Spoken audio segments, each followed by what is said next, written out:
벙커원 라디오. 빅그린 투 쓰리 샴푸, 이걸 쓰면 머리카락에 힘이 생깁니다. 말도 안 되는. 제가 지난 시간에 머리카락이 힘이 생긴다고 그래가지고 말도 안 되는 소리라고, 그래서 광고 떨어질 줄 알았거든요. 근데 진짜로 힘이 생긴다는 걸 증명하기 위해서 광고를 연장하였다. 좋아! 그럼에도 많은 분들이 구매해 주셨습니다. 그리고 구매 후기를 통해 인정해 주셨습니다. 딴지마켓 재구매율 53%에 빛나는 빅그린 투쓰리 샴푸 23일 후 변화가 없으면 100% 환불해드리겠습니다. 지금 바로 딴지마켓에서 확인하세요.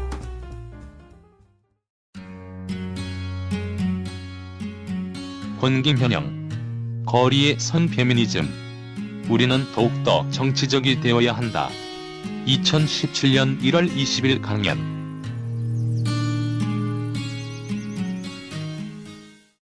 네, 시작하도록 하겠습니다. 저는 감히 오늘 행사에 진행을 맡게 된 사람입니다. 팟캐스트 책 읽는 라디오에서 진행을 맡고 있고요. 북파인더라는 곳에서 편집장 일을 하고 있는 한 DJ 한지훈이라고 합니다. 반갑습니다. 네, 꽉꽉 더러찬 오늘 이 시간 저와 함께 만들어 가도록 하겠습니다. 저도 이 자리에 이렇게 서 있는 것이 용기가 필요했습니다. 이유는 여러분들도 어느 정도 상상할 수 있을 것 같아요. 그런데 저보다 훨씬 더 큰 용기를 내고 오늘 이 자리에 오셔서 나의 이야기를 들려주려고 하시는 분이 계십니다. 우리는 이야기를 하고 사회는 그 이야기를 듣고 변화를 이뤄내야 할 것 같아요. 네, 그러면 지금 불러보도록 하겠습니다. 나보라는 닉네임을 사용하시는 분인데요. 여러분들 박수로 맞아 주시기 바랍니다. 안녕하세요. 반갑습니다. 나보입니다. 굉장히 떨리네요. 저는 30대 직장인이고요. 지금부터 굉장히 어버버할 예정입니다. 그래서 저희 어버버함을 보시고 용기를 가지셔서 즉석에서 많이들 발언 신청해서 함께 이야기할 수 있는 시간이 되었으면 좋겠습니다. 저는 한 3가지 정도 제가 겪었던 여성 혐오의 사례를 말씀드리려고 하는데요. 저는 남녀공학의 고등학교에서 이과를 나왔고, 그리고 공대를 나왔고, 지금은 제조업체에서 종사하고 있습니다. 그래서 항상 남초 사회에 있었는데요. 하도 남초 사회에 있다 보니까 남자들이 제가 여자라는 사실을 굉장히 잘 잊고 여자친구 잘 지내냐? 이런 식의 질문을 많이들 했습니다. 그래서 그런 성별을 잊은 관계에서 저는 상당히 이상적인 공생관계를 남자들과 해왔다고 생각을 하는데요. 그럼에도 불구하고 제가 겪었던 몇 가지 여행 사례를 지금부터 말씀드리려고 합니다. 대학생 때는 너무 옛날이라 기억이 잘 안 나고요. 제가 석사를 할 때 동아리 사람들과 같이 술자리에 갔습니다. 거기에 수학과 남자 선배가 있었는데 굉장히 과외를 잘하기로 유명한 사람이었어요. 그래서 방학 되면은 한 달에 뭐 과외비로 1,000만 원씩 벌어서 방학 끝나면 뭐 차 바꾸고 뭐 그 정도로 유명한 사람이었는데 제 앞에서 엄청 당당하게 나는 여자 과외생은 안 받아. 나는 여자애들이 수학을 너무 이해 못해서 짜증나서 여자 과외생은 안 받아. 라고 말을 하더라고요. 정말 황당했던 게 저는 그 공대의 석사생이고 그 사람도 석사생이고 그리고 그 자리에는 이제 박사과정을 마치고 취업을 앞둔 여자 선배도 있었거든요. 그런데 그런 사람들을 앞두고 여자는 이공계에서 어떠한 두각을 나타내거나 성과를 이뤄낼 수 없다라는 이야기를 너무나 당당하게 뻔뻔하게 하는 겁니다. 이것이 첫 번째 사례고요. 또 다른 사례는 제가 연구실에 엄청 공부 잘하고 굉장히 배려심 많고 합리적인 남자 선배가 하나 있었어요. 그 선배가 굉장히 골수 새누리당 지지자였는데 그렇지만 상당히 합리적인 사람이었기 때문에 저는 그 사람과 함께 토론을 할 수 있었습니다. 있었던 어느 날이었는데 한 2011년 말 12년 초였던 것 같아요. 그래서 대선 후보에 관련된 이야기를 하고 있었는데 그 선배가 나는 박근혜가 대통령이 안 될 것 같아 라고 말을 하더라고요. 그래서 저는 희망을 갖고 왜 그렇게 생각하냐라고 물었죠. 그랬더니 네 글자로 답했습니다. 여자잖아. 저는 정말 너무 큰 충격에 빠졌는데 생각보다 그렇게 생각했던 분들이 그때 많으셨더라고요. 그러한 박근혜를 통한 여성 혐오가 지금 이 탄핵 전국에까지도 이어지고 있다고 생각을 합니다.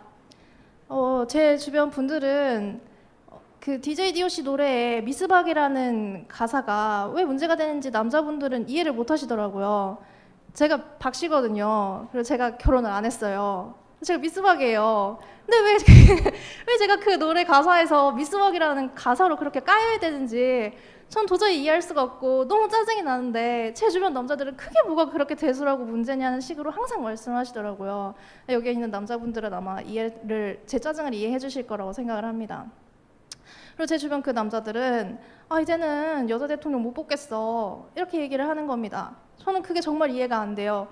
왜 60대인 사람은 더 이상 후보는 안 뽑겠어 라거나 아니면 뭐 나는 이제 거북목인 사람 못 뽑겠어 아니면 난 파마머리인 사람 못 뽑겠어 난 구미 출신인 사람 못 뽑겠어 라는 말은 안 하면서 왜 여자인 사람은 못 뽑겠다는 말을 그렇게 천연덕스럽게 여자인 제 앞에서 할 수 있는지 저는 도저히 이해가 되지 않습니다. 그리고 제가 신입사원 시절의 이야기인데요. 팀장님이 한 회식 3차쯤에 저를 여성 접대부가 나오는 그런 술집에 데리고 갔습니다. 그리고 그 자리에서 접대부들은 몰리더라고요.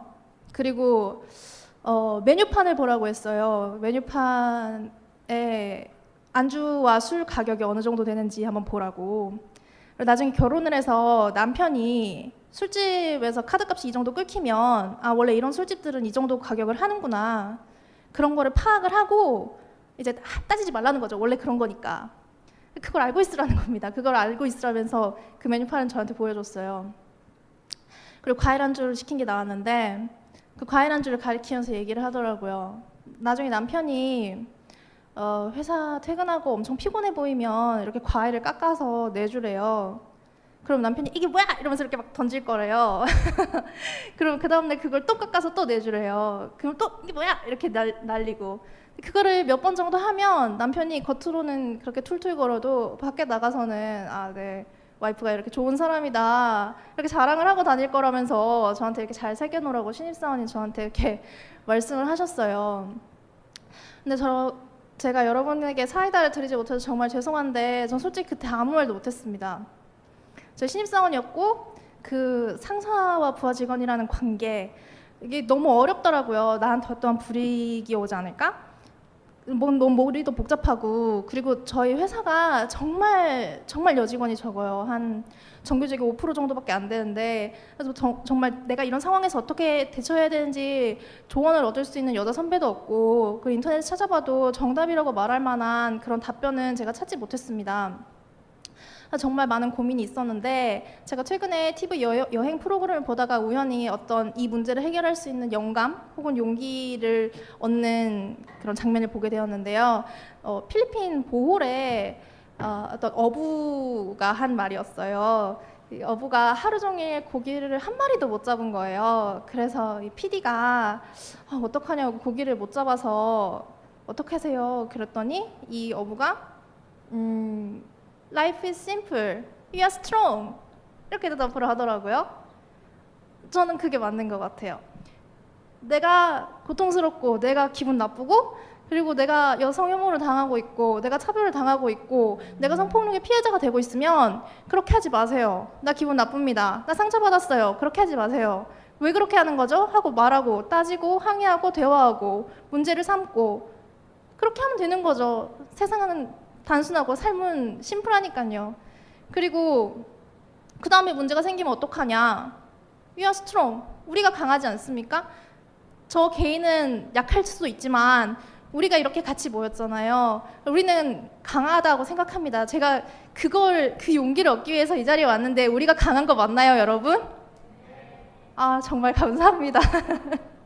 이렇게 추운 날씨에도 다 같이 모여서 한 가지 여성 혐오를 없애보겠다는 그런 취지로 모였는데 우리가 다 같이 우리가 강하다라는 그런 믿음을 갖고 돌아갈 수 있었으면 좋겠습니다. 감사합니다. 네, 고맙습니다. 거리에선 페미니즘에 보면 아까 말씀드렸던 것처럼 수많은 사람들의 어떤 연설들이 적혀져 있습니다. 여기 오늘 오신 분들, 저희 이 행사를 준비한 분들의 예상을 함부로 예상하면 안 되겠구나라는 생각을 또 했어요.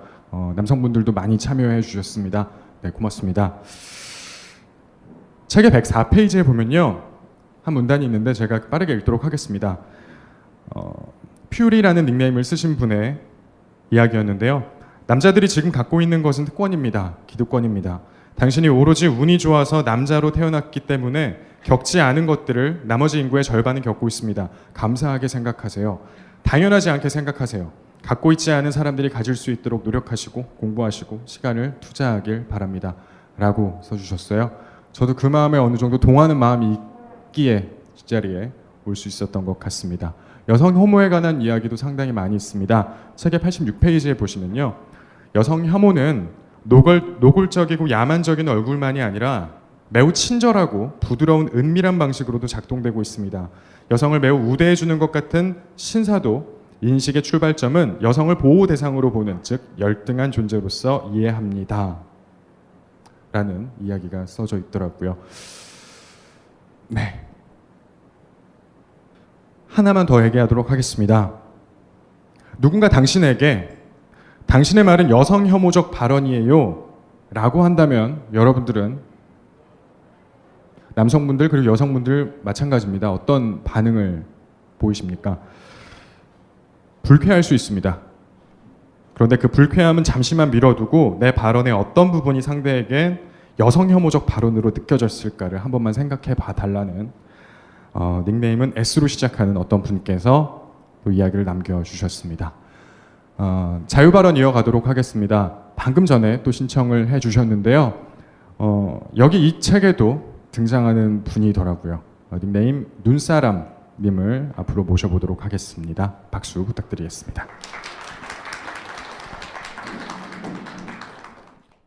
네, 안녕하세요. 저는 눈사람이라고 합니다.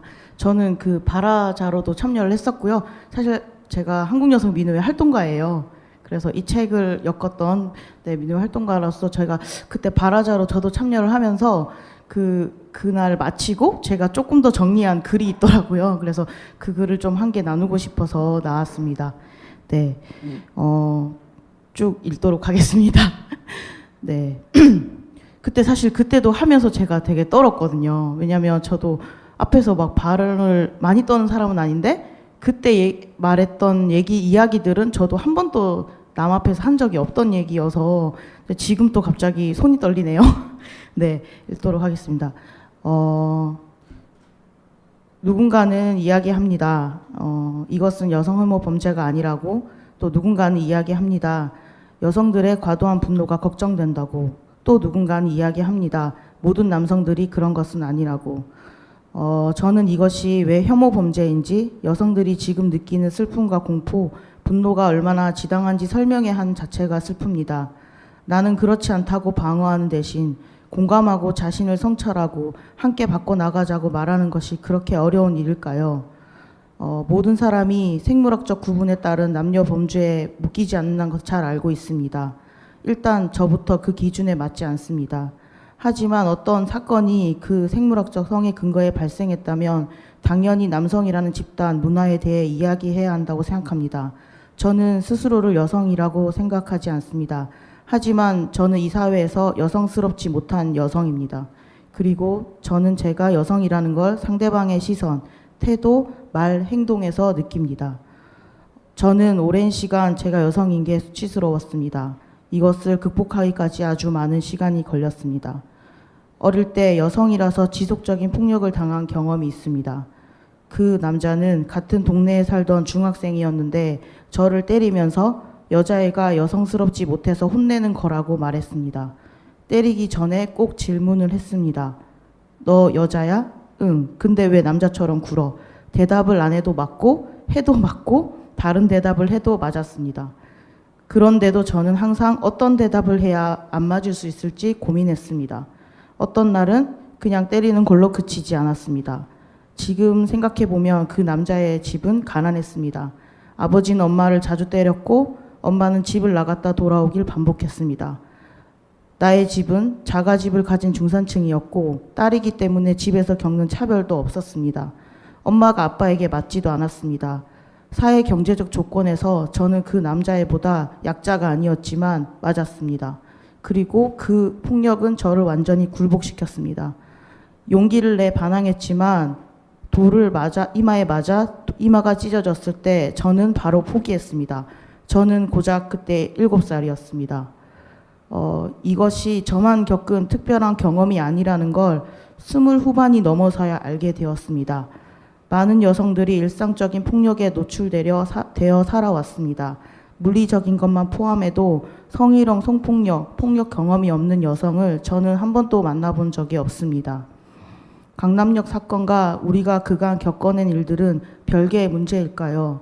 여성이 나를 무시해서 불특정 여성을 죽였습니다. 여성이 나를 무시한다는 말이 성립되기 위해서는 필요한 조건이 있습니다.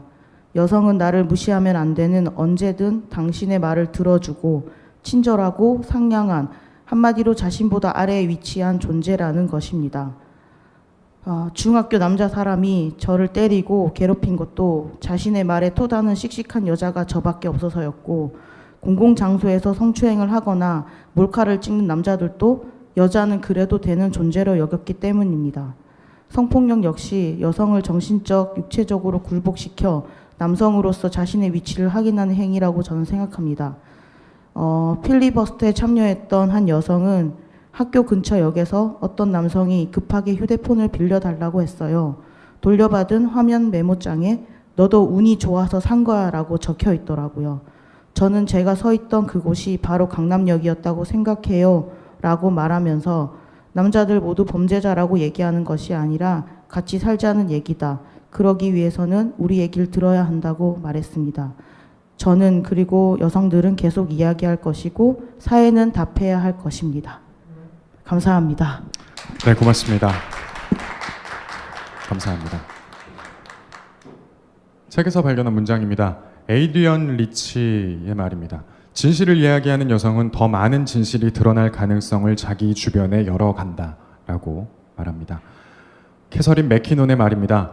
페미니즘의 토대는 여성이 남성으로부터 성적으로 이용당하고 학대받았다고 말하는 이야기를 믿어주는 데에 있다. 사실 저는 이 부분에서 매우 반성했습니다. 반성이 어떤 실행으로 옮겨질지는 아직 잘 모르겠습니다. 저도 오늘 이 시간을 빌어서 한 가지 고백을 하려고 하는데요. 네, 어떻게 전달될런지 후회하는 마음으로, 반성하는 마음으로 말씀드리도록 하겠습니다. 제 아내는 학교에서 공부를 하는 학생입니다. 네, 그래서 늦은 시간까지 공부를 하는 경우가 아주 많습니다. 이 일이 벌어졌을 때는 아직 결혼을 하기 전이었어요. 그래서 따로 살고 있었는데요. 새벽 3, 4시쯤에 공부를 다 마치고 귀가를 하는 중이었습니다. 전화가 걸려왔습니다. 저는 그때 자고 있었고요. 전화를 받았어요. 근데 집으로 들어가는 길이 제법 으슥한 골목입니다. 그래서 전화를 받았고 이야기를 했습니다. 평소와 같았습니다. 어떤 공부 많이 했느냐, 뭐 힘든 건 없었느냐, 네, 그런 질문이 오가다가 한 30초쯤 후부터 이건 대화가 아니다라는 생각이 들 정도로 제 그 아내가 자기 얘기를 계속해서 하는 거예요. 질문이 계속해서 이어지고 저는 답변할 시간도 없었습니다. 잠결이어서 그랬는지 몰라도 그냥 넘어갔던 것 같은데요. 3층에 살고 있었는데 현관문을 들어갔고 현관문을 아주 다급하게 비밀번호를 눌러서 들어갔습니다. 문이 열리고 들어가서 바로 저한테 이야기를 하더라고요. 누가 쫓아오는 것 같다고. 그리고 정말 한 1, 2초 후였나? 외마디 비명소리와 함께 3층으로 아주 정말 급하게 뛰어 올라가는 거였습니다. 무슨 스릴러물 같은 거라고 생각하시면 될 것 같은데요. 현실에서 벌어진 일이었죠. 일단 진정을 시켰고요. 저는 그때 참 대응을 잘 못한 것 같습니다. 누군 것 같느냐라고 자꾸 물었던 것 같아요. 취객의 중년인 것 같고, 저와 바로 통화를 할 때부터 저한테 제 아내한테 계속 말을 걸고 있었던 거였어요. 근데 그걸 계속 무시하면서 근데 결국에는 집 앞까지, 거의 안까지, 문까지 잡았다고 합니다. 그렇게 해서 겨우겨우 진정시키고 재웠고요. 그리고 재우기 전에 저는 바로 그 당시 혼자 살고 있었거든요. 제 아내가 본가로 한 일주일 정도만 가 있어라 라고 수습했습니다. 여기까지는 제 아내 실제 이야기고요. 제가 하고 싶은 얘기는 여기서부터입니다. 제가 차마 입 밖으로 내뱉지는 못했어요. 안 했던 건데 의심했습니다. 너가 너무 예민하게 구는 거 아니냐라는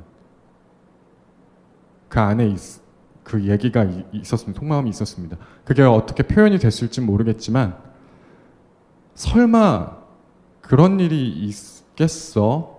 너무 피곤해서 잘못 본 거겠지. 그냥 지나가는 사람이 다른 데 보고 얘기한 거 아니야? 라는 생각을 했던 것 같아요. 그런 일은 없기를 바라는 믿음에서 그런 생각을 한 게 아닌가 싶습니다. 그 사건이 벌어진 날 저는 정말 큰 무력감을 느꼈습니다. 그러면서 아주 조금은 여성 혐오 등등으로 피해를 보고 있는 수많은 여성들에게 조금은 공감할 수 있지 않을까라는 생각도 해봤습니다. 그 후로 경계하고 조심하고 의구심을 품고 문제 제기를 합니다. 나와 그리고 나를 제한 타인들의 말, 글, 모든 행동들에 경계하고 조심합니다. 그래서 조금씩 더 나아지고 있다고 생각하는데요. 잘 모르겠습니다. 그래서 오늘 이 시간을 빌어서 점검을 또 하고 싶은 마음도 굴뚝 같습니다. 자, 그러면 2부 넘어가도록 하겠습니다. 김현영 선생님의 이 강연을 듣고자 하는 분들도 많이 계실 텐데요. 우리는 더욱더 정치적이 되어야 한다. 오늘의 주제입니다. 김현영 선생님 모시겠습니다.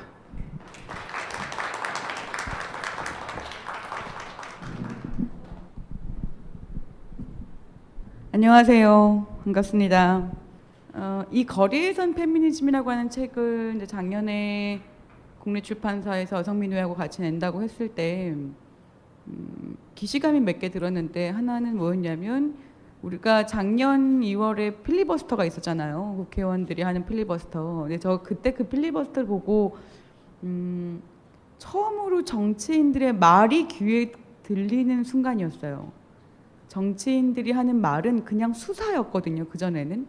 그러니까 내가 너희들을 위해서 뭔가를 하겠다라고 하는 시장거리, 시장바닥, 저작거리에서 표를 얻으려고 하는 구걸처럼 들릴 때도 있었고, 아니면 사기처럼 들릴 때도 있었고 그랬습니다. 그런데 정치인들이 말이라고 하는 걸 가지고 있고, 그 말이라고 하는 게 내가 생각했던 것만큼 시시하지 않구나. 굉장히 오랫동안 자기 나름대로 준비한 어떤 사람들의 전문성이라든지 혹은 사회에 대한 진정성이라고 하는 그런 말들을 가지고 있었구나라고 하는 걸 굉장히 새삼스럽게 보게 되는 장면이었어요. 이 필리버스터가. 그리고 또 생각했던 건 우리 사회 말이라고 하는 게 사실 굉장히 값이 싸구나. 지금 아무도 누구의 말을 들어야겠다거나 가치 있다고 생각하기 굉장히 어려워졌구나. 왜냐하면 정치는 정말 말 그 자체인데 가장 말에 힘이 세어야 되는 정치 영역에서조차도 아무도 거기에 말이 의미가 있다고 생각하지 않은 지경이니까요. 그런 일이 생기고 난 다음에 이 말의 힘이라고 하는 것이 점점 값이 싸지고 있는 여러 가지 일들을 겪었잖아요. 우리가 1년 동안 작년에 말도 안 되는 말들을 막 너무 사람들이 아무 말이나 하고, 그리고 자기가 무슨 말을 하고 있는지를 정말 알까 싶은 생각이 들 정도로 우리 사회에 가장 권력을 가지고 있던 사람들이 청문회에 나와서 아무것도 기억나지 않는다고 얘기하고 나는 아무 말도 할 줄 모른다고 얘기하는 것처럼 거의 그런 사기극을 하는 걸 계속 봤어야 됐죠. 근데 그럴 때 작년 내내 거의 유일하게 우리 사회에서 말의 힘이 되살아났던 순간이 있다면 저는 여성들의 말하기였다고 생각합니다. 필리버스터 이후에 1년간 지속됐던 여성들의 말하기라고 하는 게 우리 사회의 정치가 무엇인가, 그리고 우리 사회가 지금 누구의 말이 그동안 막혀 있었는가, 이런 감각들을 불러일으켰다는 생각이 들더라고요. 강남역 사건이 터지고 난 다음에 포스트잇이 붙었습니다. 이 붙은 포스트잇을 보고 많은 사람들이 좀 놀랐어요. 왜냐하면 포스트잇이라고 하는 것은 어떤 정치 행위에 비슷해 보지도 않았거든요. 그 전에 대자보가 붙거나 뭐 성명서를 쓰거나 하고 달리 그냥 떼었다 붙였다 할 수 있는 누구나의 문방구 안에 누구나 가지고 있는 가방 안에 한 장의 포스트잇에 아주 간단하게 한마디만 써서 딱 붙이는 이런 식의 행위가 시작됐다는 것이 저한테는 새로운 정치 주체들의 등장처럼 읽혀지기도 했습니다. 그러면 문법이 있는 사람들이 아니라 새로운 방식으로 내가 느끼고 있는 바로 그 감정을 적어서 붙이고 그 옆에 그것이 붙고 그것이 옆에 또 붙으면서 누구도 의도하지 않았던 어떤 장면들이 만들어졌었죠. 그리고 그 말들이 하나하나의 단편적 기억으로 끝나는 것이 아니라 며칠 뒤에 민우회가 연 신촌에서의 필리버스터에서는 정말 연설을 준비한 사람들이 와서 연설을 하고 있더라고요. 그러니까 한마디에 한 장의 포스트잇에 썼던 그 말로 충분하지 않았던 사람들이 와서 사람들 앞에서 즉석으로 연설을 하는 것을 보는데 정말 놀라웠습니다. 정말 좀 놀랐어요. 와. 왜냐하면 왜 놀랐냐면요. 제가 2002년도에 이제 여성학 석사를 마치고 들어갔던 이제 여성 단체가 한국 성폭력 상담소였는데 그때 한국 성폭력 상담소에서 준비하고 있었던 행사가 성폭력 생존자 말하기 대회였어요. 성폭력 생존자 말하기 대회를 91년도에 한국 성폭력 상담소에서 개소가 됐을 때부터 하고 싶어 했습니다.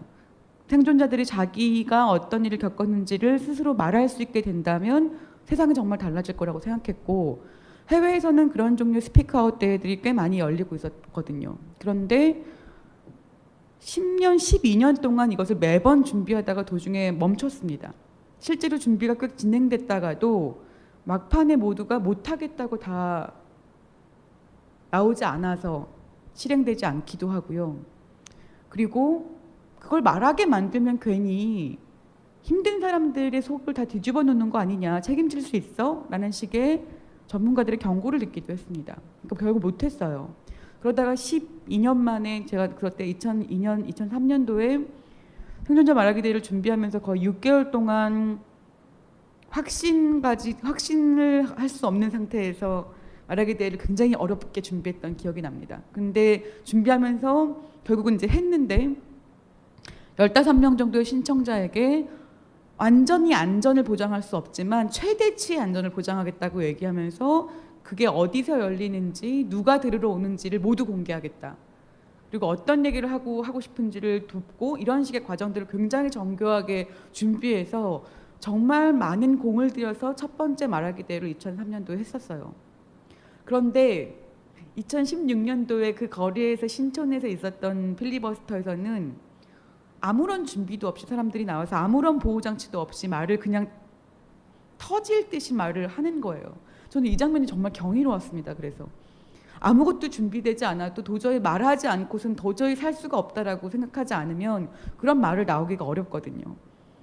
그리고 이렇게 말하지 않으면 정말 이제 죽을 수도 있다는 생각이 이런 행동들을 가능하게 했던 것 같아요. 저는 작년에 그 장면이 어떤 전환이었다고 생각하기도 했습니다. 그래서 이것은 굉장히 나에게 특히 저에게는 어떤 깨달음으로 안겨졌냐면 일단 그런 식의 변화를 지켜봤던 사람으로서 아무런 보호장치 없이 내가 하고 싶은 말을 그냥 거리에서 누구나에게 마이크를 들고 하는 여성들이 내 앞에 지금 있어라고 하는 것만으로도 너무 감동이었고, 그리고 그 여성들이 하는 말의 내용들도 굉장했습니다. 그 내용 중에 하나 너무 놀라웠던 건 이거였어요. 대학에서 강의를 한 것은 2002년도부터였던 것 같은데, 그때 학생들 수업을 들었던 학생들이 저에게 이제 묻고 싶어했던 말, 질문 같은 것은 어떤 말이었냐면 이런 말이었습니다. 선생님, 저는 한국에서 별로 살고 싶지 않아요. 여기선 희망이 없어요. 이런 얘기 굉장히 많이 들었습니다. 저는 그 말이 맞다고 생각했어요. 한국에서 살고 싶지 않아요라고 하는 말이 남녀노소 막론하고 한국이 엉망이 되고 있었던 시점의 시작이기도 했고요. 또 한편으로는 많은 젊은 여성들이 해외여행 경험들을 하기 시작하면서 바깥은 그렇지 않다라고 하는 것들을 알기 시작합니다. 여성들에게 굉장히 높은 수준의 기대를 하면서도 제대로 된 대우를 해주지 않는 곳이구나라고 하는 거에 대한 경험들을 쌓아가면서 가능한 기회가 닿는다면 한국 땅을 뜨고 싶다라고 하는 굉장한 열망들을 10년이 넘게 들었습니다. 그리고 이거는 그냥 제 강의 때만 들었던 얘기가 아니라 무슨 설문지 같은 게, 설문조사 같은 것들을 하게 되면 한국 여성들이 가장 한국을 떠나고 싶어 하는가, 젊은 한국 여성들이 얼마나 한국을 떠나고 싶어 하는가에 관련된 설문조사 결과가 막 발표되기도 했고요. 그러니까 애국심이 특별히 없는 건 아니지만 특별히 애국심을 가지고 있지도 않은 존재, 한국이라는 땅과 자신과의 관계에 대해서 친연성을 가지지 못하는 존재, 마치 내부의 이방인처럼 그렇게 생각하는 한국의 여성들이 있었던 거죠, 오랫동안. 왜냐하면 여기서 별로 존중받으면서 인간적으로 살 가능성이 없다고 생각하니까요. 이제 3년째가 됐군요. 세월호 사건이 터지고 난 다음에 그 사건을 보고 이제 여러 사람들이 대담을 진행했죠. 그 대담 중에 제가 굉장히 인상적으로 읽었던 후지 다케시라고 하는 한국에 지금 계시는 일본 학자의 말이 인상적이었습니다. 그 말이 어떤 말이었냐면요. 세월호 사건 이후에 한국을 보고 난 다음 굉장히 일본인으로서 좀 낯설다고 느끼는 것 중에 하나가 뭐냐면, 한국은 굉장히 심각한 재난이나 혹은 문제가 생기면 많은 사람들이 이 땅을 떠나겠다고 얘기한다는 거예요. 마치 이방인들처럼. 근데 일본에서는 어떤 후쿠시마 같은 엄청 어마어마한 사태가 일어나도, 대지진이 일어나고 사회가 별로 나아지지 않아도 그 땅을 버리겠다는 사람들이 그렇게 대부분을 차지하지는 않는다는 거예요. 그래서 한국인들이 갖고는 웬만하면 문제가 생기면 땅을 떠나겠다라고 하는 이 디아스포라 감수성이라고 하는 거에서 굉장히 낯설었다, 이런 얘기를 하더라고요. 근데 저는 그 얘기를 10년 전부터 젊은 여성들이 얼마나 이 땅에서 살기가 어려운지에 대한 이야기를 계속 들었거든요. 그런 것들이 연결되면서 가지고 있었던 생각이었는데, 그때 신촌 필리버스터장에서 한 여성이 그런 얘기를 합니다. 저는 이 땅에서 태어났고 이 땅에서 살아갈 권리가 있습니다. 바로 지금 바꾸지 않으면 내가 언제든 죽을 수 있다는 걸 깨달았기 때문에 오히려 나는 떠날 것을 더 이상 생각하지 않고 이 땅에 어떻게 살아갈 수 있을지를 고민하게 됐다, 이 얘기를 하는데 정말 소름이 끼칠 정도로 감동을 하기도 했지만, 그리고 이런 식의 정치적 각성이라고 하는 것을 만들어냈던 사건이었구나라고 하는 것들을 받아들이게 되는 문장이기도 했습니다. 저는 그런 기억들이 이렇게 책으로 묶어져서 보통의 한국에 살고 있는 연구자나 페미니스트 활동가가 아니라 보통의 여성들이 이런 집단적 각성을 하는 순간을 작년에 드디어 만났고, 이제 우리는 모두가 돌아갈 수 없게 됐다고 생각합니다. 우리는 이제 계속 말할 것이고 아마 이 말하기는 멈추지 않겠죠. 그리고 이 멈추지 않는 말하기는 아마 계속 다른 말을 불러올 거라고 생각해요.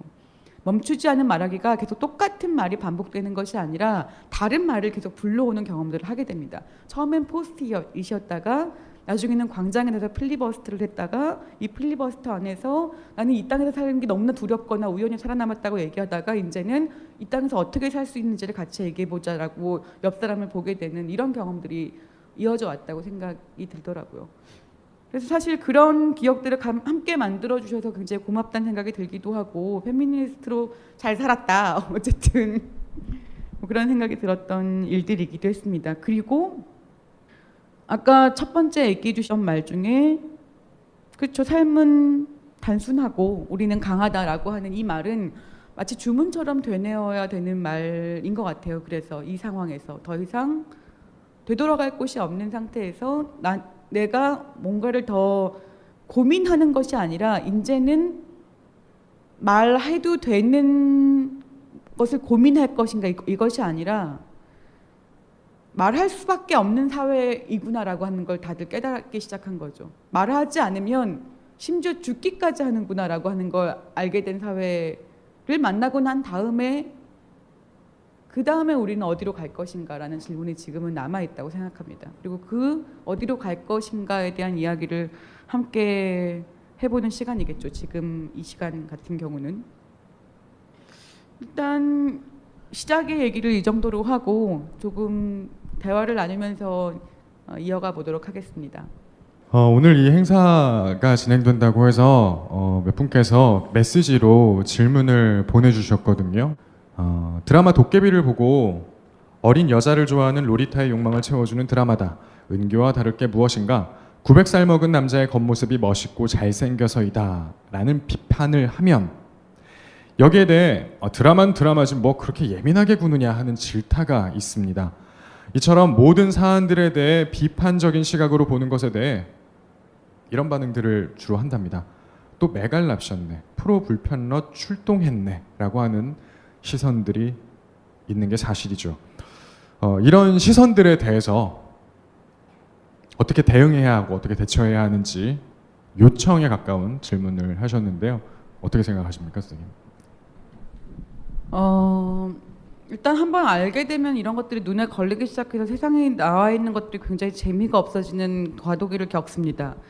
재미있게 볼 수 있는 게 별로 없어요, 사실은.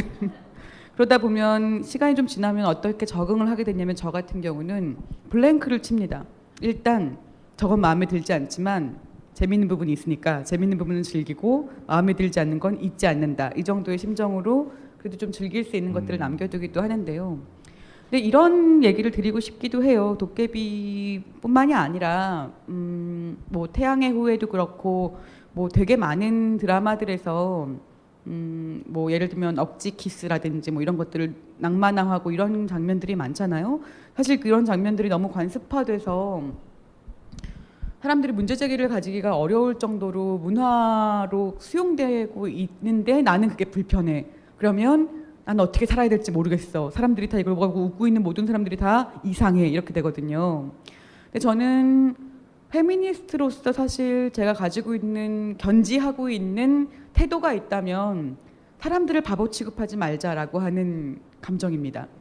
그러니까 사람들을 바보 취급하지 말자라고 하는 감정이 왜 저한테 중요했냐면 저도 그걸 얼마 전에는 재밌어 했던 거예요. 그러니까 나도 그것을 몇 년 전에는 좋아했던 거예요. 그렇다면 사람들을 지금 내가 깨달았다고 해서 바보 취급하기 시작하면 1년 전에 나와 혹은 앞으로의 나가 언젠가는 그 비웃음의 대상이 될 수도 있는 거잖아요.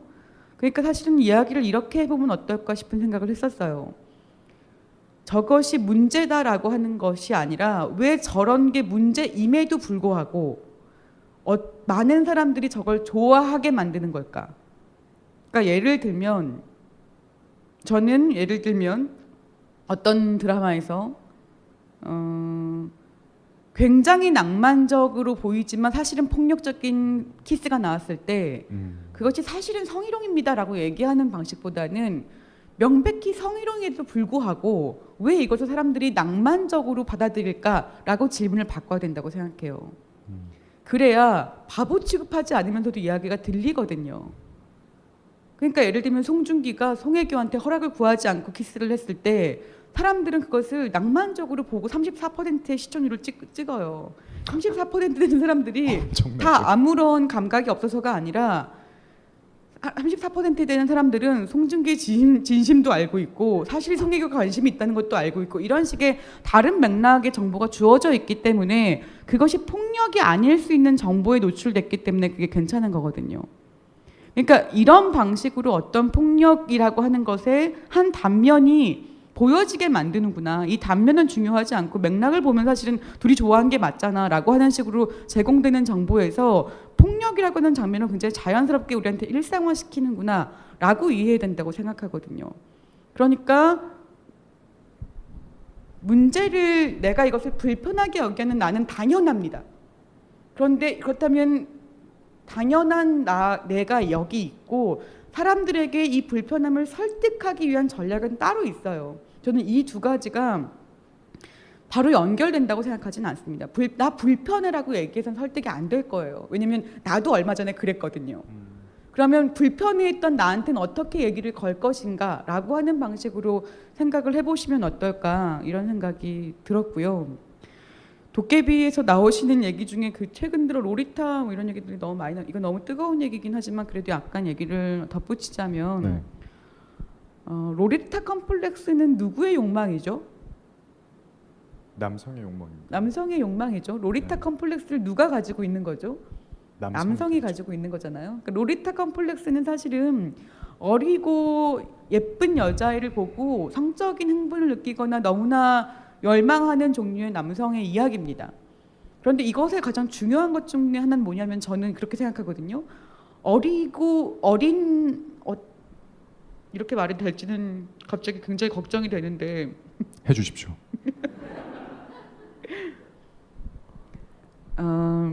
모든 종류의 생물들에서 어린애들은 다 예뻐요. 어린애들이 예쁜 건 어린애들의 일이에요.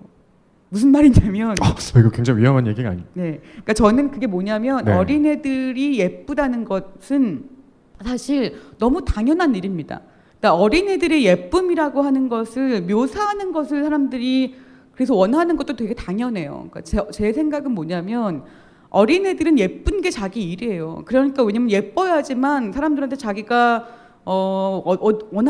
자기가 충분히 예를 들면 진화의 전략이기도 하고 생존의 전략이기도 할 거라고요. 그러니까 어린애들한테 너희들 그렇게 예쁘면 안 되라고 얘기하는 건 너무 억압적인 일이 될 겁니다. 그럼 사실 여기서 우리가 어떤 문제의식을 가지려고 하면 어린애들이 예쁨에도 불구하고 그 예쁨을 자기가 개별적으로 자원화하거나 착취하면 안 된다는 우리가 룰을 가지고 있잖아요. 우리 사회가. 그 룰이 있기 때문에 이게 컴플렉스가 되고 판타지가 되는 거예요. 사실은.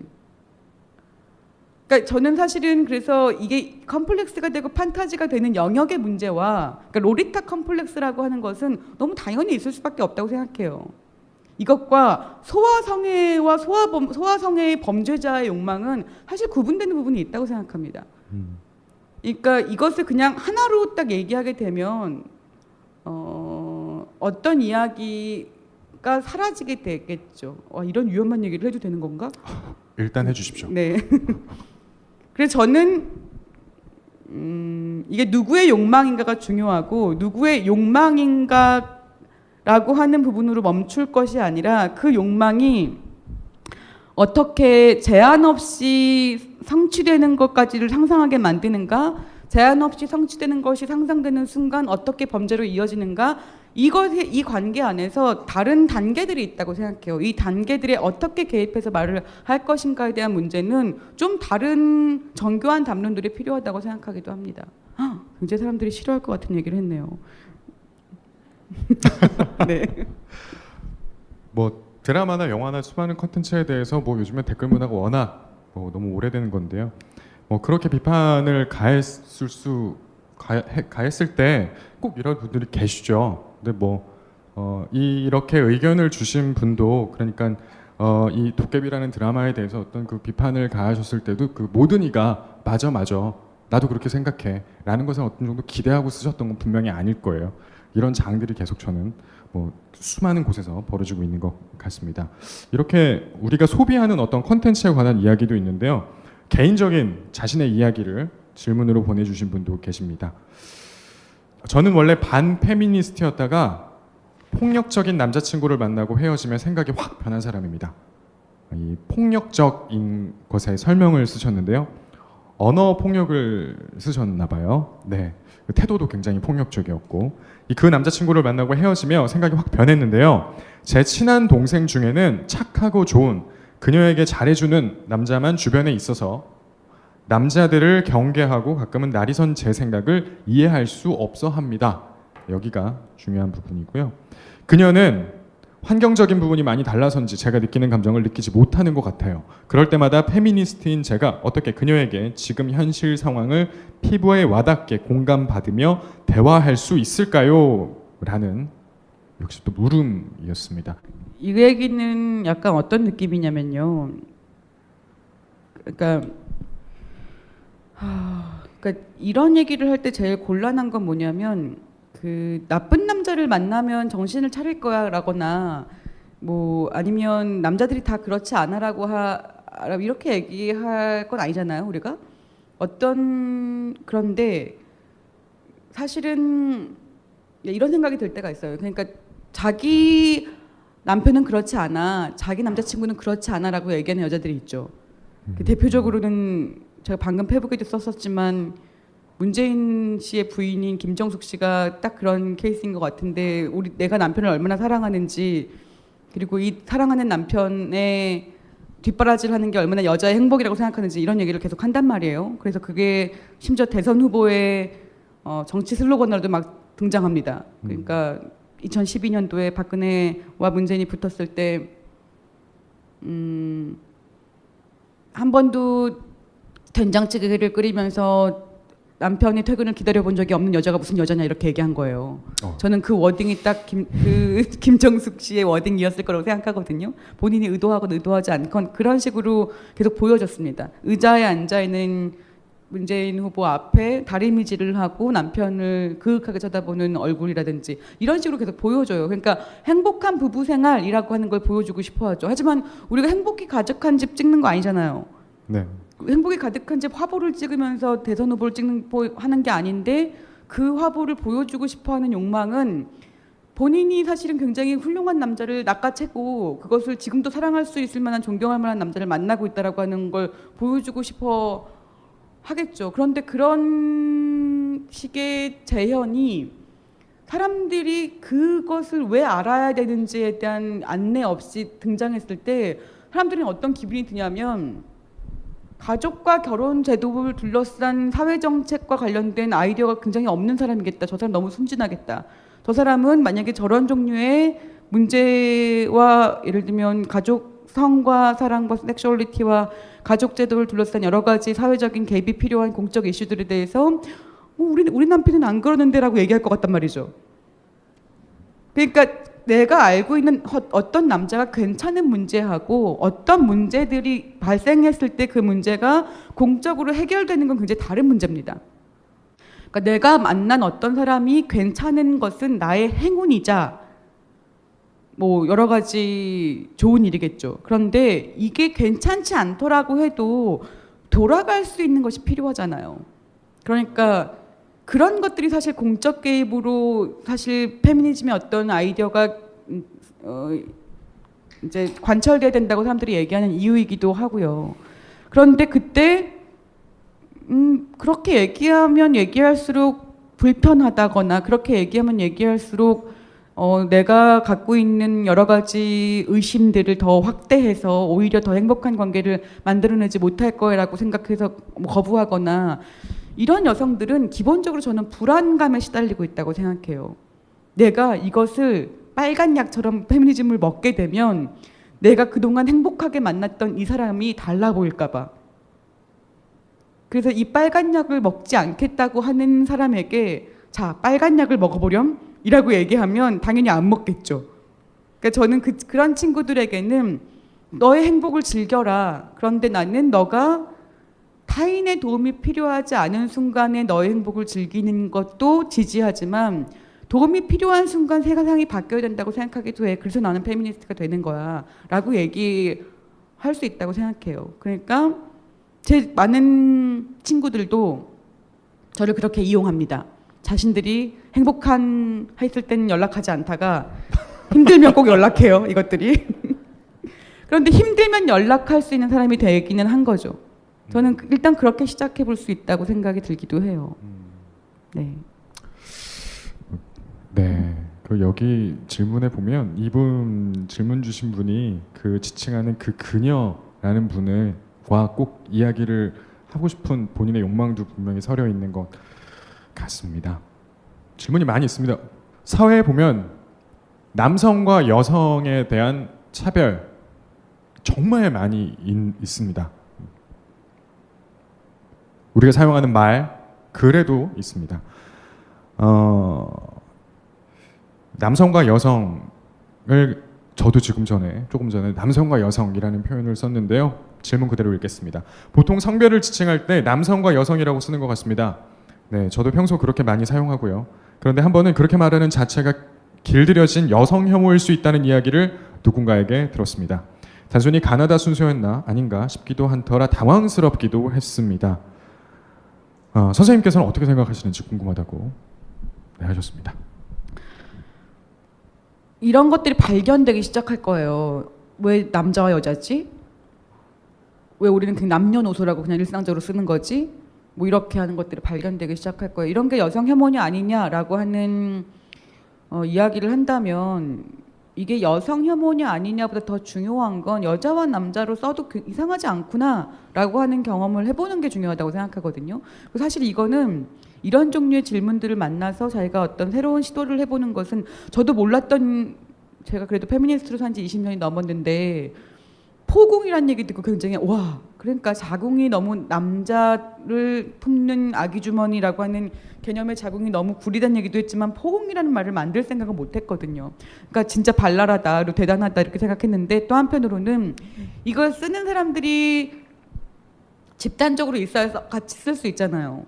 이상하지 않고. 그러니까 그걸 쓰는 사람들이 많아지니까 자연스럽게 포궁이란 말이 요즘 나오기도 합니다라고 하는 얘기를 건넬 수도 있게 되더라고요. 그러니까 남자와 여자란 말이 있고 그런 말을 여자와 남자라고 그냥 의식적으로든 혹은 일상적으로든 바꿔서 써보면 그런 말을 쓰는 것이 달라지는 환경을 만들어내기도 하겠죠. 그러니까 무엇이 여성 혐오냐 아니냐라는 식으로 저는 판단하진 않았으면 좋겠는 게 사실 저 같은 경우도 상당히 잘 오랫동안 갈고 닦은 여성주의자 페미니스트라고 생각합니다마는 저도 여성 혐오가 있어요. 그리고 잘 눈치채지 못하게 어떤 말들을 그냥 쓰기도 합니다. 혹은 알고 있지만 의식적으로 사람들하고 말이 통하게 되기 위해서 어쩔 수 없이 어떤 말들을 그냥 사용하기도 해요. 그게 우리 말들이 대부분 이미 굉장히 남성 중심적 사회에 오염되어 있는 말들이기 때문이기도 하죠. 그럼 이 오염을 다 바꾸고 완전히 새로운 말을 창안할 수 있는가? 그렇진 않거든요. 왜 거다러너라고 하는 한 페미니스트 역사학자 그런 말을 하기도 했는데 남자들은 아버지의 어깨 위에서 세상을 조망한다 이런 말을 합니다. 근데 여자들은 아버지 어깨에 올라가는 게 허용되지 않았거든요. 그러니까 우리가 알고 있는 모든 말들은 우리가 남자로 생각하고 말을 해야 되거나 아니면 이게 여자라고 생각하는 순간 어떤 말도 나한테 붙지 않는 말들이 돼버립니다. 그냥 그런 식의 사회에서 모두가 완전히 투명하고 완전한 페미니스트로 사는 건 불가능해요. 저는 모든 사람들에게 두 마리의 개가 있다고 얘기하거든요. 그 두 마리의 개요. 네. 편견과 선입견이라고 하는 두 마리의 개가 있다고 얘기하는데요. 세상에. 네, 죄송합니다. 안 웃으시네요. 근데 모두가 그 개를 가지고 있는데 이 편견과 선입견이라고 하는 개는 잘 달래서 잘 길들이고 달래야 되지 없어지지 않습니다. 근데 잘 달래고 길들이지 않고 그냥 냅두면 굉장히 험한 녀석이 돼요. 사람을 물기도 하고 다른 사람들 다치게 만들기도 하고 나를 물기도 합니다. 그런데 이 개를 매일매일 산책시키고 나한테 무엇이 있는가 같이 살펴보고 같이 살 수 있는 방법을 찾아보고 그리고 좀 더 다른 사람들한테 해를 끼치지 않게 만들고 이런 과정들이 필요하거든요. 저는 자기 안에 뭐 이런 식으로 얘기하는 거 별로 안 좋아하지만 우리 안에 다들 어떤 식으로든 오염되어 있는 것들이 있고 그 오염들 속에서 그 관계를 늘 갈고 닦아야 되는 사람이라고 스스로 생각하는 게 맞다고 생각해요. 사실 페미니즘이라고 하는 건 지금까지 여자들이 굉장히 불편했으니까 자 이제부터는 남자들이 불편할 차례야 이렇게 얘기하는 거라기보다는 지금까지 여자들이 일방적으로 조심해 왔다. 그러니까 남자들도 조심을 해라. 우리 모두가 서로에게 조심해 줄 필요가 있다. 이렇게 얘기하는 언어라고 생각하거든요. 그런 식으로 얘기를 생각해 보시면 어떨까 싶습니다. 조심하다. 이런 말들을 많이 하시잖아요. 뭐 예를 들어서 그런 이야기는 워낙 많이 들으셨을 거예요. 특히 남성분들 이렇게 늦은 시간에 골목을 지나가는데 여성분이 옆에 계시는데 나는 아무런 생각이 없는데 나를 보고 슬슬 피하고 가는 거. 왜 나를 그런 사람으로 오이네? 조심하셔야만 하는 거죠. 예. 근데 그게 너무 오랜 시간 동안 그걸 왜 내가 조심해야 돼? 라고 발화하지 않더라도 생각 자체를 하지 않았던 남성들이었기 때문에 그런 것 같습니다. 아까 처음 질문에 도깨비 얘기가 있는데요. 그 얘기에 좀 반대되는 이야기입니다. 아까 같은 경우에는 어떤 무언가에 비판을 가했을 때 주변에서 들려오는 거에 대한 물음이었는데요. 반대예요. 읽겠습니다. 여성을 예쁜 꽃으로 보는 분들, 특히 나이 드신 분들을 볼 때 불편함을 느끼곤 합니다. 마음속에서는 온갖 생각과 불편함이 꿈틀대는데 정작 그 불편함을 그분께 말씀드리지는 못하죠. 나이 많은 어른이시고 그분은 그런 식으로밖에 여성을 보지 못하는 시대를 살아오신 분이니 하면서 넘기곤 합니다. 특히 이런 불편함이 나이나 가불관계, 권력관계에서 이루어지면 더 그렇죠. 함구하고 넘기게 됩니다.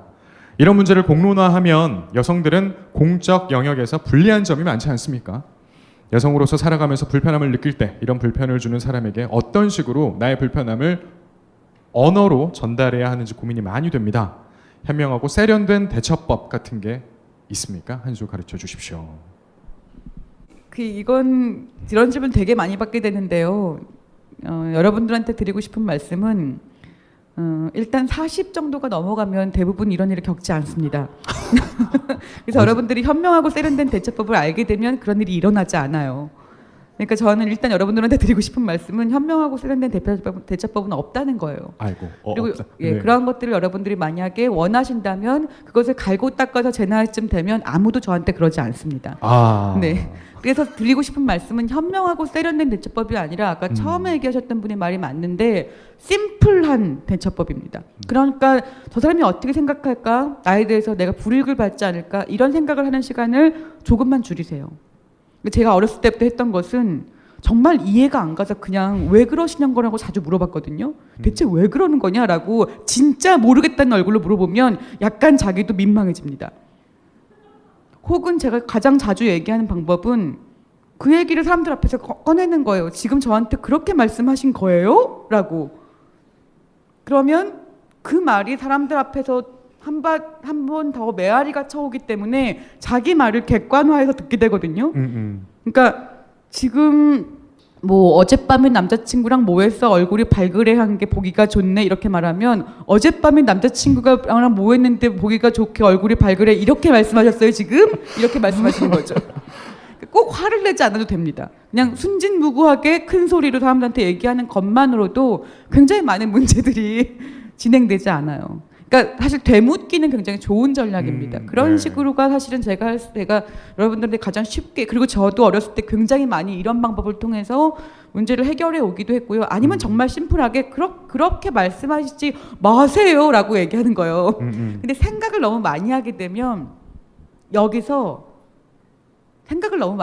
자기가 생각을 했던 시간이 억울해지기 때문에 말에 더 많은 감정이 실리거나 더 많은 분노가 실립니다. 근데 되게 심플하게 말하면 돼요.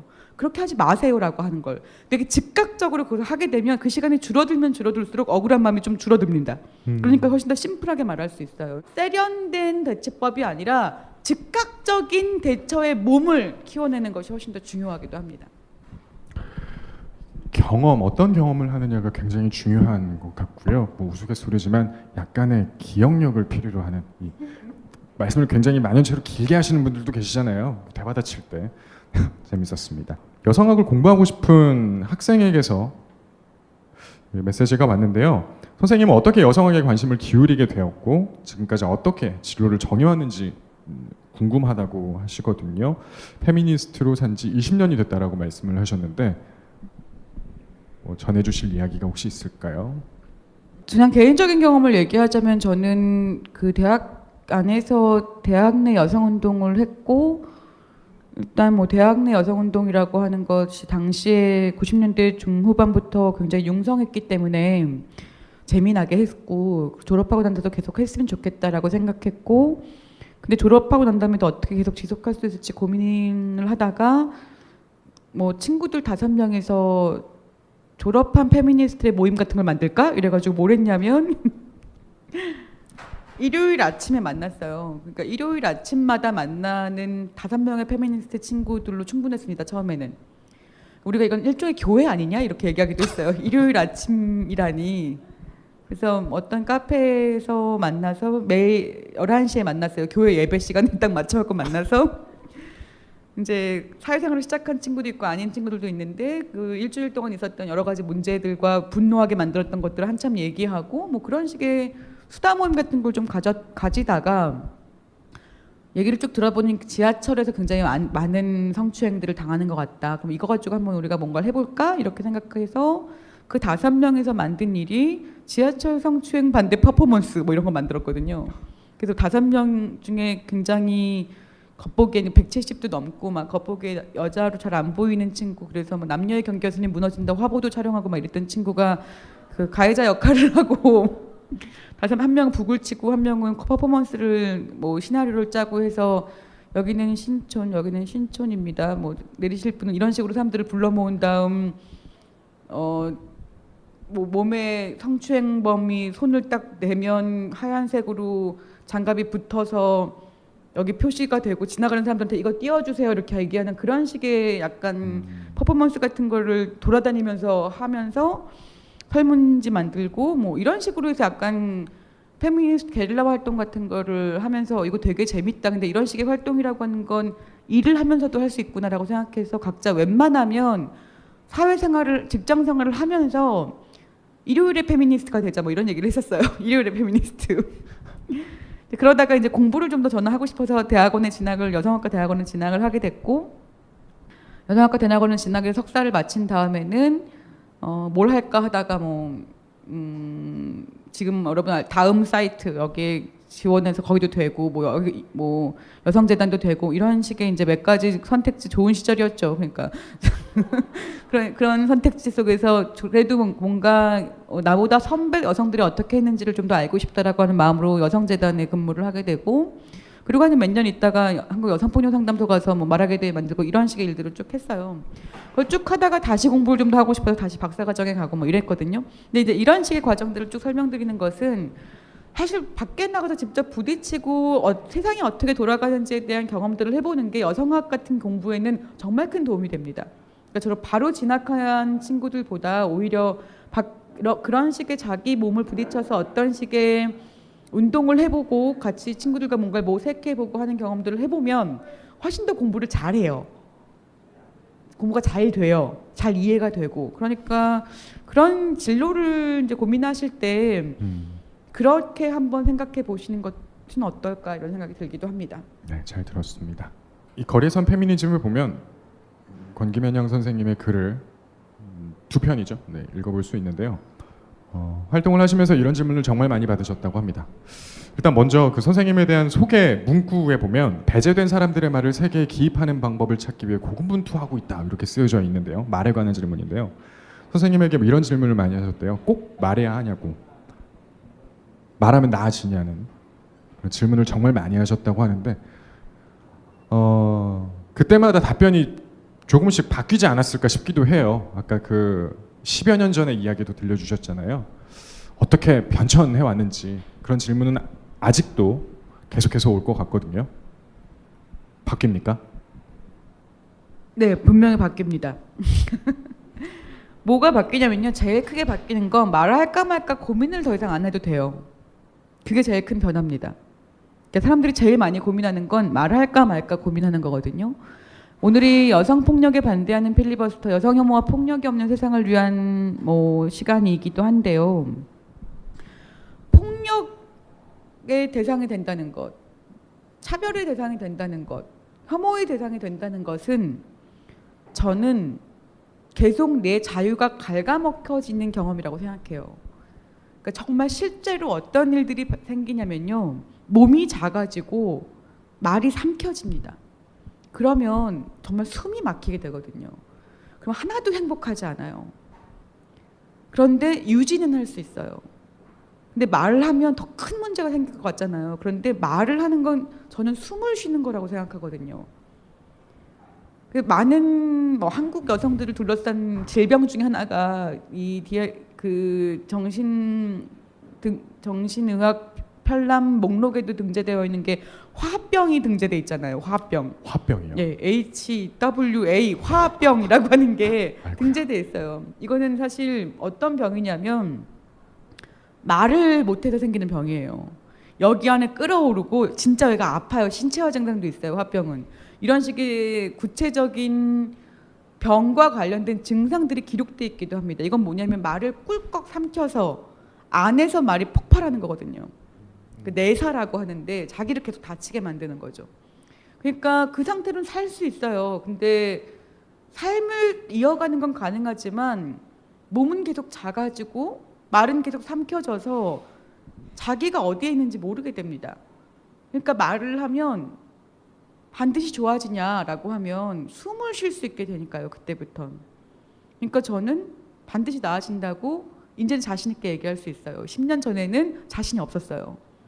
그런데 지금은 자신 있게 얘기할 수 있게 된 상태인 것 같아요. 확실히 나아집니다. 글로도 읽었는데 육성으로 직접 들으니까 더 훨씬 더 확 닿는 것 같고요. 선생님의 소망이 있다고 하는데요. 남자들에 의해 이 문화가 바꾸겠다는 운동이 일어나는 그런 소망을 갖고 계신다고 책에서 제가 읽었습니다, 선생님. 예. 남자들에 의해서 이 문화가 바뀌어지길 바라는 한 일례도 있더라고요. 네. 제가 최근에 누군가에게 혼이 났습니다. 제가 이런 물음을 했었거든요. 다른 내용이었지만 그러면 제가 어떻게 해야 할까요? 남자인 제가 어떻게 하면 되죠? 이런 질문하지 말라더라고요. 질문하기 전에 생각하라던데요. 선생님께서 그리시는 어떤 소망의 어떤 구체적인 무언가가 있다면 저는 아까 한지훈 선생님이 말씀해 주신 본인의 얘기를 들으면서 어떤 생각이 들었냐면 그러니까 질문하지 말라는 그 다른 분의 이야기는 아마 좀 다른 맥락이었겠지만 저는 질문은 되게 중요하다고 생각해요. 근데 그 질문을 누구한테 하냐가 문제겠죠. 많은 남성들이 이런 종류의 문제에 대한 문제의식을 경험하고 그 다음에 질문을 누구한테 하냐면 여자들한테 합니다. 페미니스트들한테 해요. 나 어떻게 해야 되냐고. 그러니까 사실은 그 질문은 저는 그렇게 생각하기도 해요. 정말로 알고 싶은 걸까 아니면 나는 그래도 괜찮은 사람이라고 말하고 싶은 걸까. 그러니까 말일까 질문일까 이걸 고민하게 되는 종류의 일들이에요. 왜냐하면 질문하고 난 다음에 대답을 해줘도 그 다음에 그 대답이 이어지는 경우는 못 봤거든요. 그러면 그냥 나는 괜찮은 사람이야 라고 하는 얘기를 하고 싶었던 거구나 이렇게 생각했습니다. 그런데 그렇게 얘기하시는 분들에게 진짜 질문이 필요하다고 생각하는 건 누구에게 질문할 것인가. 페미니스트한테 우리가 어떻게 할까요? 라고 질문하지 마시고 남자들 사이에서 질문을 던졌으면 좋겠어요.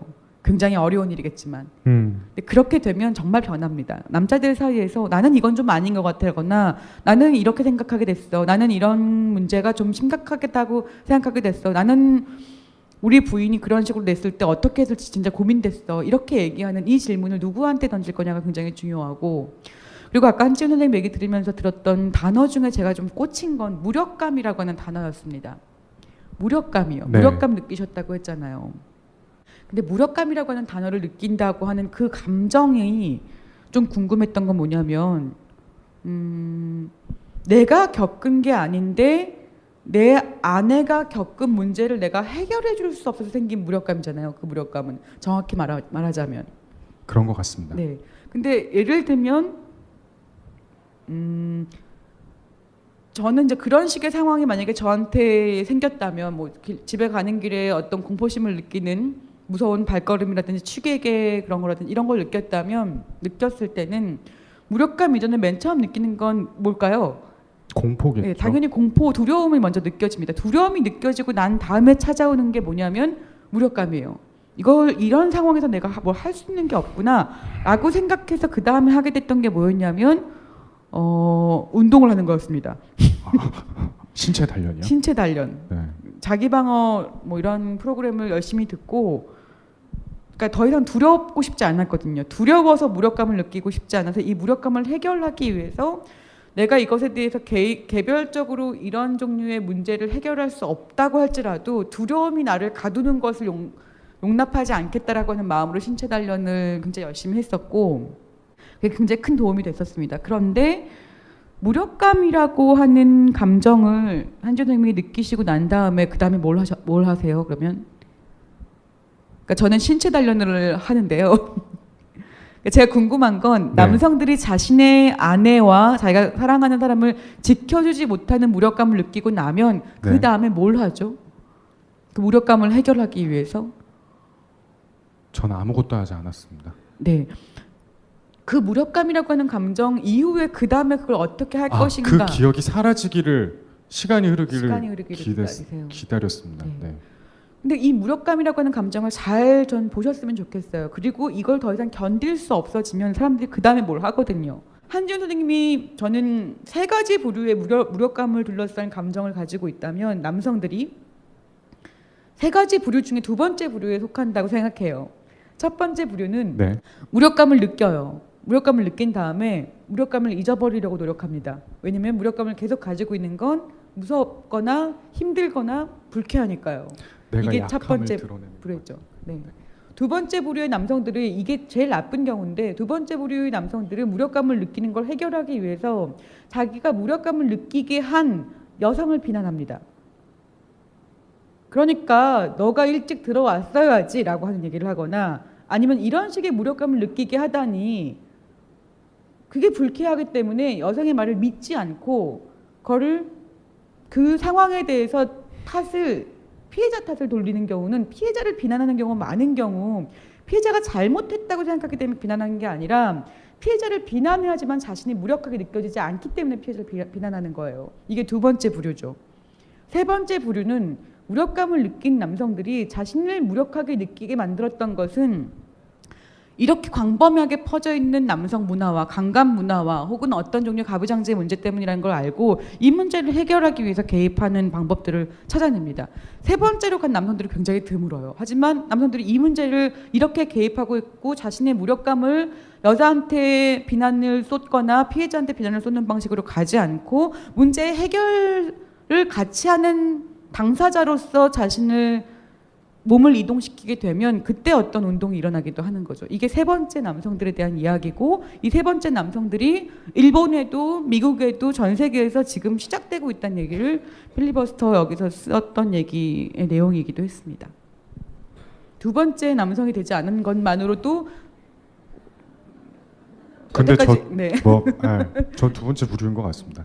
그러세요? 그거는 좀 곤란한데. 비난하거나 하지 않았지만 말만 하지 않았을 뿐 그렇게 생각을 했으면 깊이 많은 분들 앞에서 얘기를 했으니 중요한 순간입니다. 한 해가 끝나고 끝날 즈음에는 TV 프로그램에서는 정말 많은 수상이 막 이렇게 있죠. 뭐 상 주고 난리도 아니고요.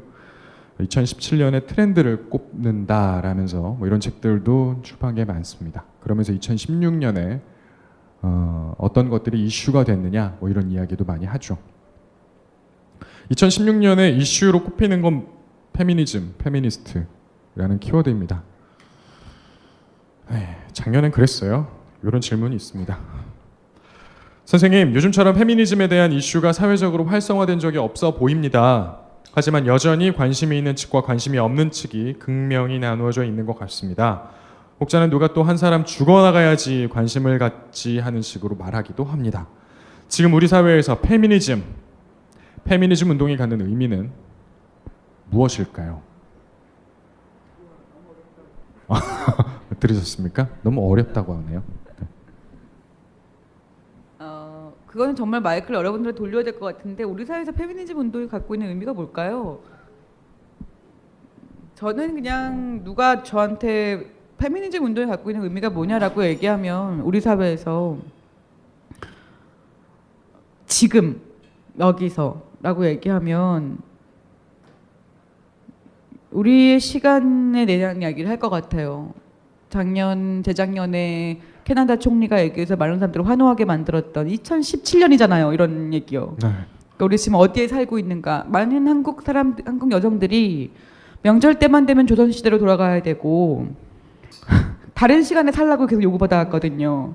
우리는 아직 그럴 때가 아니라고 얘기됐고, 혹은 우리 사회 여기는 어쨌든 아시아고 유교고 우리가 이미 버렸던 굉장히 많은 변화된 가치들에 대해서 여성들은 그럼에도 불구하고 어떤 시간, 다른 시간 안에 너희들이 있어야 된다는 얘기를 들어왔습니다. 그런데 인제의 여성들이 2017년에 동시대를 살겠다고 얘기한 것, 그게 페미니즘 운동의 지금 여기의 의미가 아닐까 싶습니다.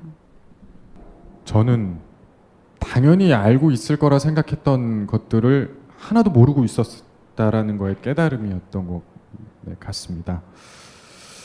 참으로 저는 온실 속에서 계속 있었던 거라는 생각도 들면서 계속해서 뜨끔뜨끔할 때마다 왜 뜨끔한지 생각해보고 있는 중입니다. 준비한 시간을 이제 마치려고 하는데요. 한 분이 직접 나오셔가지고 얘기를 해주신다고 합니다. 디귿이라고 하시는데요. 앞으로 모셔보도록 하겠습니다. 여러분들 마지막 발언자가 되시지 않을까 싶습니다. 박수 부탁드리겠습니다. 네, 안녕하세요. 저 사실 이 강연에 신청하면서 필리버스터는 하지 말아야지, 너무 무서우니까 떨리니까 피해야지라고 생각했었는데 일단 오늘 제가 친구를 데리고 왔고 친구한테 사실 여기 오는 이유를 설명 안 했어요. 여기가 뭔지도 설명 안 하고 왠지 설명만 안 오고 싶어 할까 봐. 그래서 일단은 그냥 묻지도 따지지도 말고 같이 와달라. 가면 너한테도 도움이 될 수 있다. 재밌다. 라고 얘기만 하고 이 자리로 지금 데려왔거든요. 그래서 지금 제가 사실 준비되진 않았는데 그래서 정제되지 않은 언어들로 제 경험들을 얘기하려고 합니다. 제가 몇 가지 오늘 얘기들을 들으면서 생각을 했던 거는 제가 먼저 몇 가지 경험들을 얘기할게요. 제가 예전에 애인이랑 조금 이렇게 무슨 주제에 대해서 논쟁을 하다가 문득 내가 조금 공격적으로 얘기할까 봐 겁이 나는 거예요. 제가 그랬다가는 왜 이렇게 예민해? 너 왜 이렇게 감정적이야? 이런 말을 들을까 봐 그게 너무 싫은 거예요. 좀 여자는 이렇게 감정에 좌지우지 된다? 라는 그런 저도 모르게 그런 편견을 지니고 있었던 것 같아요. 그래서 저 안에 그런 여성 혐오를 발견하면서 제가 그거에 갇히면서 제가 지니고 있던 그런 고유한 정서적인 톤? 색채를 이렇게 지우게 되더라고요.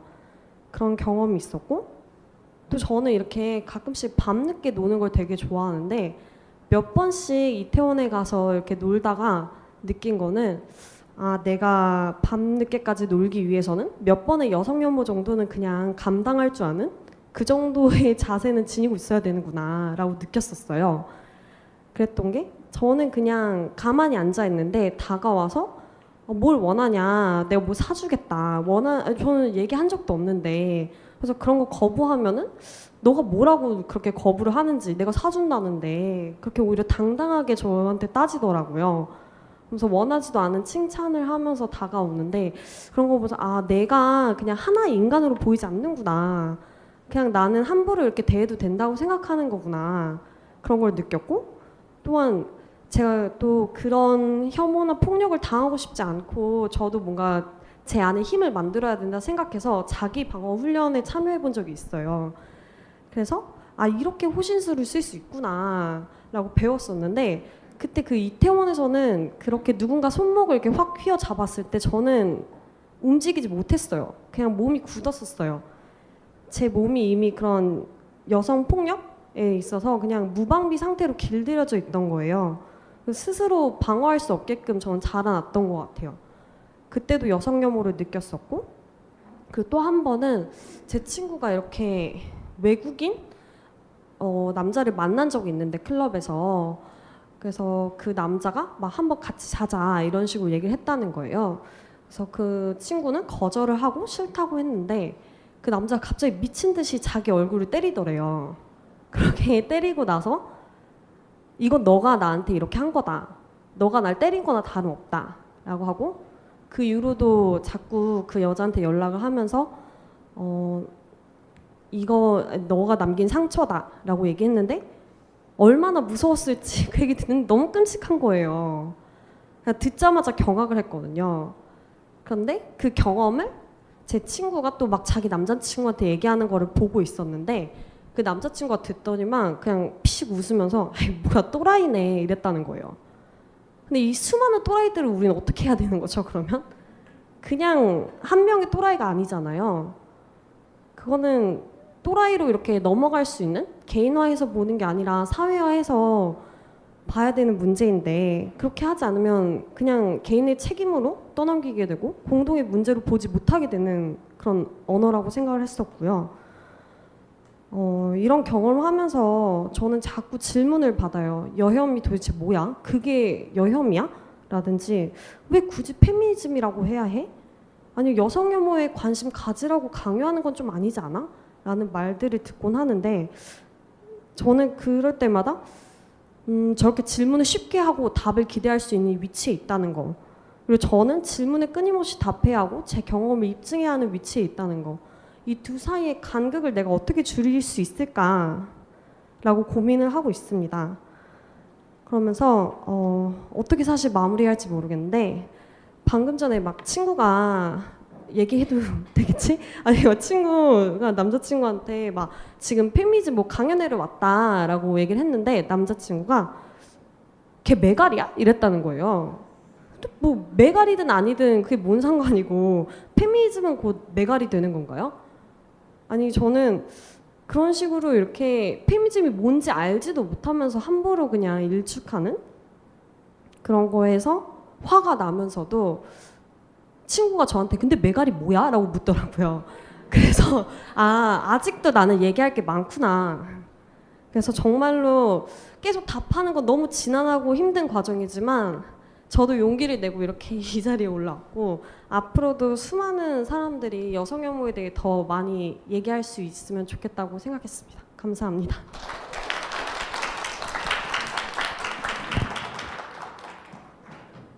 마지막 얘기하신 분에게 제가 꼭 드리고 싶은 말씀은 여러분들도 다 같이 한번 들어보면 좋겠다고 생각하는 말은 질문과 공격을 구분하는 거예요. 왜 너 그렇게 예민해? 라는 말은 질문이 아니에요. 공격이에요. 근데 우리가 그걸 잘 모르거든요. 그 왜 그렇게 예민해? 라는 말은 정말 그게 궁금하면요. 다시 물어보면 돼요. 궁금해? 라고. 되묻기는 굉장히 좋은 방법이네요. 네, 그러니까 공격으로 받아들여야지 사실은 우리가 그걸 대답하지 않으면서도 질문의 방향을 바꿀 수 있거든요. 너 왜 그렇게 예민해? 그럼 그게 궁금하면 궁금해라고 물어보세요. 그러면 궁금하지 않을 거예요. 그러면 공격이면은 이렇게 말해도 돼요. 입 닥치란 말이냐? 그러니까 사실 너 왜 그렇게 예민하란 말은 공격이에요. 너 왜 페미니즘 해야 돼? 라는 말도 공격이에요. 질문이 아닌 걸 질문으로 생각하지 마세요. 이건 공격입니다. 그럼 그 공격에 내가 어떻게 방어할 것인지, 이게 자기 방어예요. 자기 방어가 막 몸을 가지고 막 싸우는 것만이 아니라 공격을 제대로 캐치해 나가는 능력부터 키우는 게 자기 방어거든요. 근데 많은 경우에 비난하는 말을 질문처럼 합니다. 근데 이것이 실제로 비난이고 공격이라는 것을 아는 것부터 사실은 자기 태도가 달라지거든요. 그 얘기를 드리고 싶었어요. 고맙습니다. 질문 한 분 하신다고 하신 분 계시거든요. 어디 계신가요? 네, 안녕하세요. 네. 안녕하세요. 저는 저 멀리 계셔서 지금 서가지고 질문하는데, 전 사실 페미니즘이 뭔지 잘 모르는 사람입니다.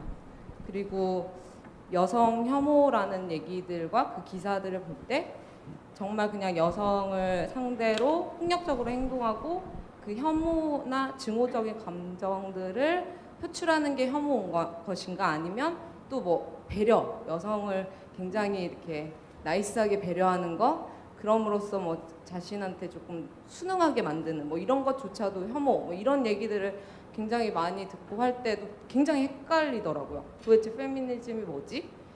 그런데 이제 제가 얼마 전에 봤던 기사 중에 이제 그 집에 수리 기사가 술 취한 상태 집에 들어와 있어가지고 강간을 할 뻔 했는데, 이제 이 여성이 굉장히 기지를 발휘해서 이 방은 추우니까 다른 방 가서 하죠라는 말을 함으로써 그 사이에 남자가 화장실을 갔고 그래서 경찰한테 전화를 할 수 있었고 뭐 이런 식의 기사들이 이렇게 떴었어요. 근데 저는 그거를 보면서 제가 했던 행동이 뭐냐면 만약에 저런 상황이 생긴다면 나는 저런 기질을 발휘해야지.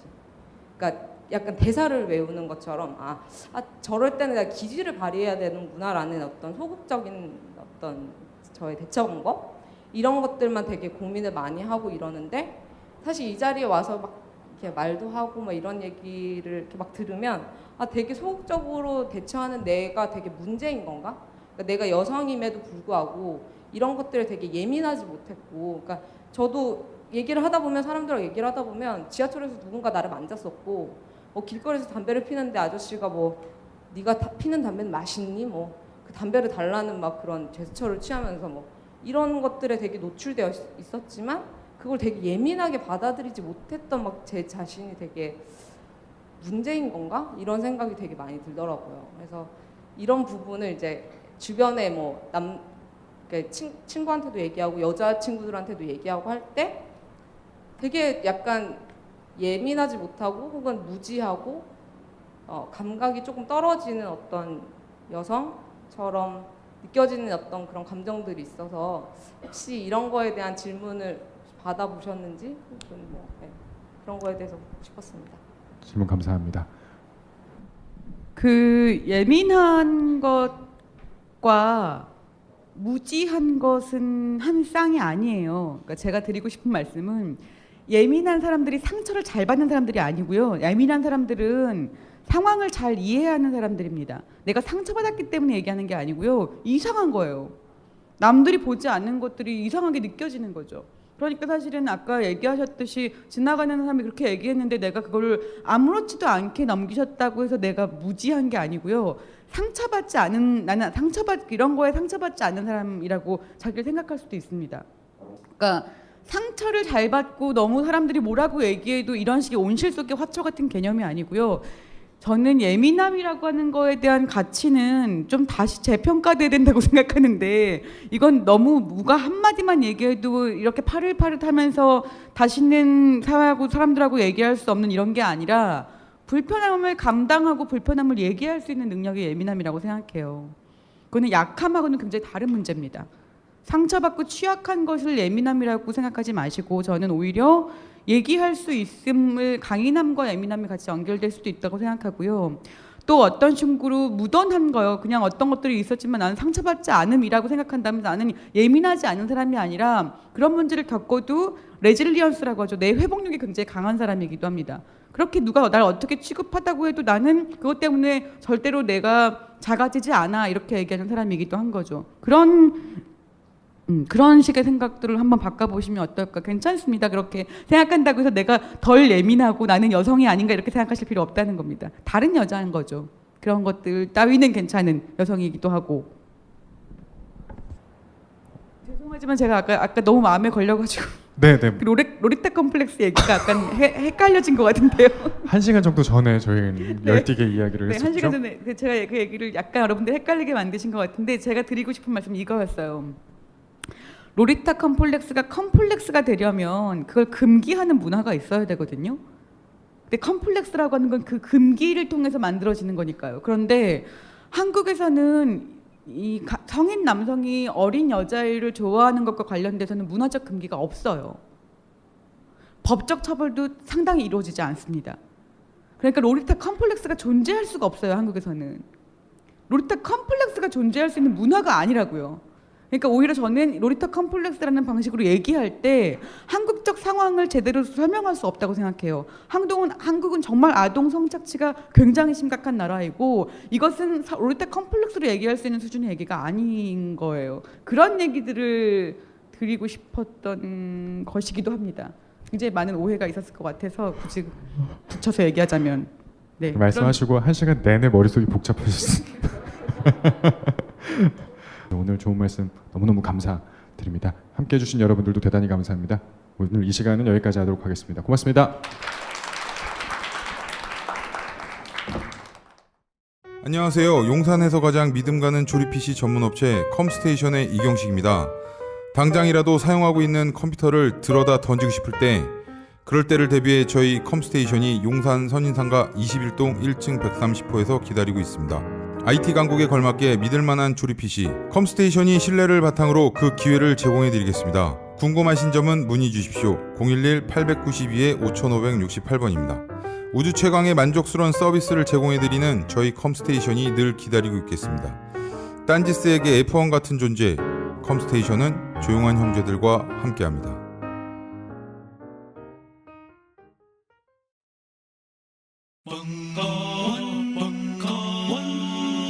벙커원 라디오